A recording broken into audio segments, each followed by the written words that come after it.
É isso aí, galera. Tamo aí de volta. Então, tô fazendo esse vídeo aí porque eu fiz um comentário no vídeo de um canal, Libertários, e o rapaz entrou num debate comigo. Antes de mais nada, eu queria dizer que não pretendo nenhuma falta de respeito, nem diminuir a opinião do rapaz. Eu só acho que, enfim, como eu falei para ele, como eu escrevi para ele, espero que ele entenda aqui de uma forma mais educada possível. Ele está equivocado em algumas coisas, mas é importante dizer também que ele está certo em muitas coisas. Então eu queria começar dizendo o seguinte: eu concordo que o socialismo não funciona, mas por razões diferentes das razões dele. Eu concordo que o comunismo é impossível, é impraticável, de novo, por razões diferentes das razões dele. Porque ele acha, como todo mundo acha, que o socialismo está errado. Não, não está. O socialismo ou o comunismo, tanto faz, na verdade são a mesma coisa, não vou entrar em detalhes, sem dúvida, é a melhor forma de se administrar, de se viver em sociedade. Só que, infelizmente, o ser humano não está pronto para isso. Então, eu concordo que o socialismo e ou o comunismo é impraticável no momento. Eu concordo também que o capitalismo tem o seu lado positivo. O único problema é que, desde quando começou o capitalismo até hoje, os lados negativos continuam aí. E não mudam, e não vão mudar. Porque, infelizmente, acontece o que está acontecendo com esse rapaz aí. Nós que somos os trabalhadores, portanto, os dominados na visão de Karl Marx, a gente não está se vendo mais como dominado. O capitalismo tomou conta tanto dos meios de comunicação que hoje em dia o trabalhador acha que ser assalariado é bom. Não é. Não é bom. Não, tudo bem, vou repetir, não tem outra opção. Tá bom, eu concordo. Isso não quer dizer que seja bom, e nem que a gente não deva lutar por mudanças. Se é só uma prévia, o assunto é muito extenso e não dá para falar demais, porque senão fica chato. Vamos ver o que o rapaz fala aqui, eu vou comentando as coisas que Depois eu ele vou fazer diz um vídeo estilo eventualmente. podcast. E nesse vídeo Eu vou acelerar algumas partes porque eu acho que não são importantes. eu vou falar sobre elas têm a mente tão das pessoas, leis trabalhistas, que as pessoas elas têm a mente tão deturpada do que é isso. O Estado subverteu tanto. Será que o Estado subverteu mesmo tanto? Será que as leis trabalhistas são uma coisa assim só do Estado? Ou será que as leis trabalhistas surgiram porque os trabalhadores lutaram por elas? Vamos continuar. A mente das pessoas condicionou tanto a mente das pessoas totalmente opostas a escrito a uma pessoa que comentou um dos meus vídeos posta que eu fiz por escrito a uma pessoa que comentou um dos meus vídeos. Então, ele está falando aí que o vídeo foi feito em cima de uma resposta que ele deu a um comentário do vídeo dele. Sou eu, tá? Ele está falando de mim. E achei legal da parte dele, ele teve boa vontade, ele teve interesse em entrar no debate. Eu achei muito bom, achei excelente. E eu gostei do texto que eu fiz e texto, quem leu essa resposta minha e escutar agora esse vídeo ou ver, é praticamente quase atacar o capitalismo utilizando argumentos. Só que no estudo de história existem várias vertentes. Né? O que você leu naquele livro de história não quer dizer que foi realmente daquela forma que aconteceu. Aquilo ali é a visão de um historiador. Ele tem toda a razão, realmente, todo livro de história é baseado na visão do historiador. Só que uma coisa é básica, você não pode como é que fala? É inevitável que você se utilize do que está escrito nos livros de história. Tudo bem que você pode escolher o que mais te agrada, tá certo. Mas também é bom usar a lógica e o bom senso. Quando ele está falando de livros de história, eu estou falando de livros que são muito importantes. Historiadores que são considerados, né, por todo mundo que entende alguma coisa de educação como os melhores historiadores. Eu falei, por exemplo, de Sérgio Buarque de Holanda, que escreveu Casagrande Senzala. Eu falei de Gilberto Freire, que escreveu Raízes do Brasil, que eu acho que todo brasileiro deveria ler. E acho que o problema é esse, eu acho que o problema é que o brasileiro não lê. E aí ele fica mal informado. Eu não estou falando do rapaz do vídeo, não. Eu estou falando de um modo geral. Não estou querendo atacar ninguém, dizer que não tem conhecimento, não. Estou falando de um modo geral. De um modo geral, as pessoas não têm conhecimento, não têm... não leem, não têm conteúdo. O conteúdo que as pessoas têm é muito fraco, é muito limitado.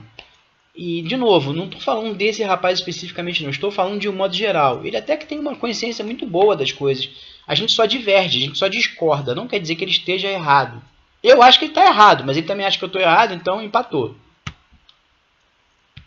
visão de um cara que escreveu sobre aquilo. Na verdade, tem várias óticas, né? Não é vertentes. É mais ou menos, tá? Não é bem assim, não. Não tem várias óticas, não. Tem um dos livros que eu citei, que é A História da Riqueza do Homem, de Leo Hilberman. Ele fala uma coisa muito básica. No começo lá do livro dele, ele explica isso. Ele diz o seguinte: você vai ler nesse livro, a grosso modo, não é isso que ele diz, eu não lembro mais, o livro não está mais comigo. Eu vou falar do que vem à minha cabeça. Pode ser que eu esteja enganado, mas que eu me lembre, no começo do livro ele fala isso, que o que você vai ler no livro dele é meio diferente do que você costumaria em outros livros de história.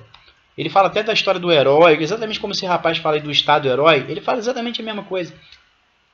Ele termina dizendo o seguinte: é sempre bom usar o bom senso. Pense um pouco no que eu escrevi e veja se não faz sentido. E é isso. O que está no livro de história realmente é uma questão de ótica, mas também tem que fazer sentido, tá?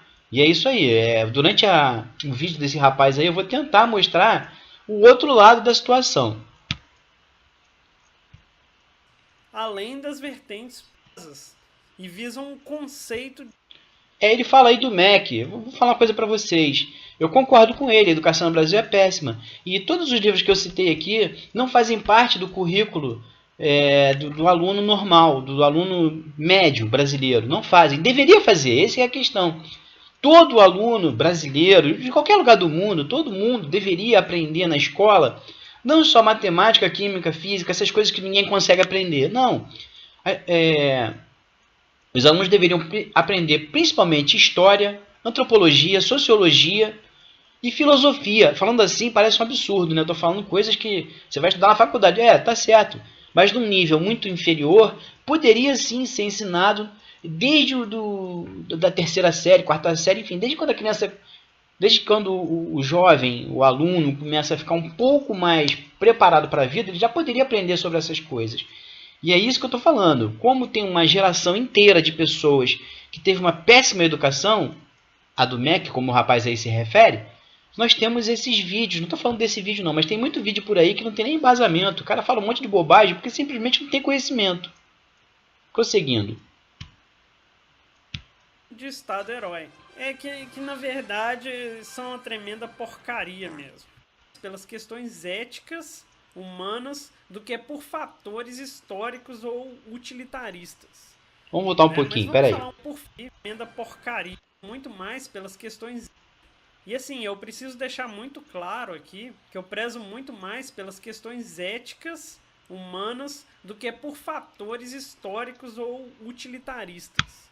Vamos guardar bem essa parte aí, tá? Ética, questões humanas. Vamos pensar bem isso quando eu começar a falar aqui sobre o lado ruim do capitalismo. Né? Mas vamos falar um pouquinho aí de fatores históricos e utilitaristas. Né? Fatores históricos, então, vamos lá. As origens do capitalismo, elas se baseiam no início da produção de bens de consumo e nas trocas voluntárias. Né? É o que você produz e o que você troca entre as pessoas, o que as pessoas trocam entre elas. Isso não é verdade. O capitalismo não surgiu disso aí. Isso veio depois. O capitalismo surgiu da decadência da monarquia e da ascendência da burguesia. Isso está no livro de história e não é uma questão de ponto de vista nem de opinião. É um fato histórico. Não dá para discordar disso. A história é muito complexa, não dá para colocar em palavras muito simples. Eu teria até que reler o livro, eu não vou fazer isso agora. Mas vocês precisam entender isso. O capitalismo não surgiu naturalmente. O capitalismo não surgiu porque produzia-se muito e queria fazer a troca das mercadorias. Não é verdade. O capitalismo surgiu por causa da miséria. Havia um estado de miséria tão grande. Aí isso aí vocês vão ter que estudar lá. A queda do Império Romano, do feudalismo, a burguesia, a ascensão da burguesia. Isso é muito complexo e vocês não vão querer estudar, porque o problema é esse. O povo não quer aprender, o povo não quer melhorar, o povo não quer... Enfim, tem preguiça. Tem preguiça. Essa é que é a verdade. Então o capitalismo não surgiu como esse rapaz está falando. O capitalismo surgiu da acumulação de riqueza de uma classe que não era a monarquia, mas estava muito próxima ali, perto da monarquia e tal. E eles conseguiram acumular tanta riqueza, tanto capital, que eles começaram a dominar a sociedade. Esse é o princípio do capitalismo de verdade, que muita gente não sabe. E o capitalismo, como todo mundo sabe, ele se fortaleceu na Revolução Industrial, né? O que deu opção das pessoas naquela época de trabalharem por condições melhores, né? Ele tem toda a razão. Realmente, o capitalismo se fortaleceu com a invenção da máquina a vapor e na Revolução Industrial. É verdade. O que ele está esquecendo aí é que o capitalismo surgiu muito antes disso. O capitalismo surgiu numa época em que as pessoas que trabalhavam, o trabalhador, era chamado de artesão, porque ele fazia tudo manualmente, eram trabalhos manuais, então ele tinha ferramentas, etc. Uma das coisas do início do capitalismo que aconteceu, que também ninguém sabe, é que as pessoas que tinham dinheiro, capital, que são os burgueses, que é o que eu falei lá da ascensão da burguesia, eles tinham tanto dinheiro, eles tinham tanto poder financeiro, vamos dizer assim, que não é a questão do dinheiro é mais complexo, tá? O dinheiro é uma outra história também complicada, não dá para explicar agora. Enfim, eles tinham tanto poder financeiro que eles chegavam para o cara que estava passando fome e diziam o seguinte: eu compro todas as suas ferramentas, você não vai mais passar fome, eu vou te dar todo o dinheiro que você precisa para comer. E o cara aceitava. Só que acontece o seguinte: depois disso ele não tinha mais como trabalhar. Vocês estão entendendo qual é a questão aqui? O capitalismo surgiu de um momento. O momento era de uma crise, uma miséria muito grande, uma crise muito grande da monarquia. E as pessoas estavam passando fome. E acontecia isso, sabe? O cara estava tão desesperado, ele não conseguia vender. Ele era um artesão, ele tinha suas ferramentas de trabalho, ele trabalhava para si. Ele trabalhava para ele mesmo, não tinha capitalismo.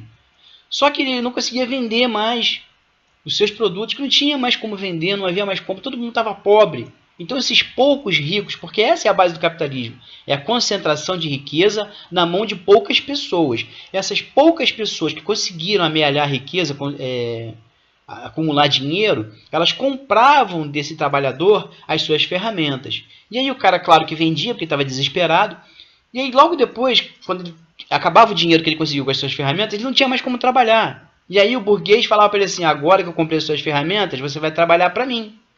Só que ao invés do cara ficar com dinheiro, com lucro do que vendesse, não.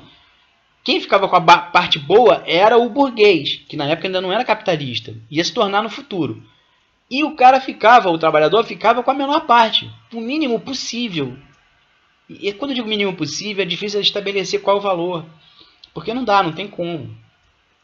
E eu não sei, é até difícil de estabelecer como é que era realizada essa negociação. O que interessa é, o trabalhador ficava com a menor parte e o burguês ficava com a maior parte do seu trabalho. Como é até hoje, não mudou. Ainda que ruins se olharmos pela ótica da realidade atual, tá? A realidade diante das fábricas. Não, as condições eram ruins naquela época. Ele tem toda razão, as condições eram muito ruins mesmo. Foi por isso que surgiu toda essa questão do burguês, de comprar os meios de produção. É verdade. Antes das fábricas, a única opção dos trabalhadores era de trabalhar nos campos, produzindo para a aristocracia. Isso também é verdade. Eu não estou dizendo nunca, em momento algum, eu vou dizer que a monarquia era boa. Nunca foi. Era péssimo, era muito ruim.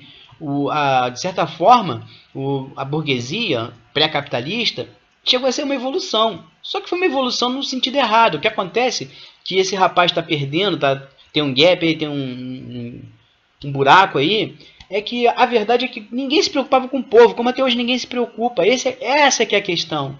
Não precisávamos ter partido da monarquia para o capitalismo. O rei não precisava ter deixado que o burguês tomasse conta da situação. Mas a história é um pouco mais difícil e complicada do que isso. Não dependia só da vontade do rei. O que eu estou querendo dizer é que ninguém se importava com o povo. Como não se importa até hoje. Todos os sistemas, historicamente falando, a sociedade mudou muito. Mas o tempo todo sempre foi igual, nunca mudou. Desde a época das cavernas é igual. O mais forte, o mais poderoso domina o mais fraco. Esse é que é o ponto. A gente está falando de capitalismo, burguesia, não interessa. O que interessa, que as pessoas precisam entender, é que afora capitalismo, socialismo ou comunismo, o forte domina o fraco. O forte subjuga o fraco. O que eu estou querendo dizer, o que eu vou tentar dizer no meu canal, é que os fracos têm que se unir. Porque a única coisa que vai tornar o fraco capaz de enfrentar o forte não é a força, é a união. Então entendam isso, tá? Eu não estou falando de socialismo, comunismo só não. Estou falando de que as pessoas precisam se unir, se organizar, fazer as coisas em conjunto. e entender qual é o objetivo que elas procuram. E o objetivo que as pessoas procuram não pode ser gostar do capitalismo, porque ele não é bom. Pode ser melhor do que a monarquia, mas bom ele não é.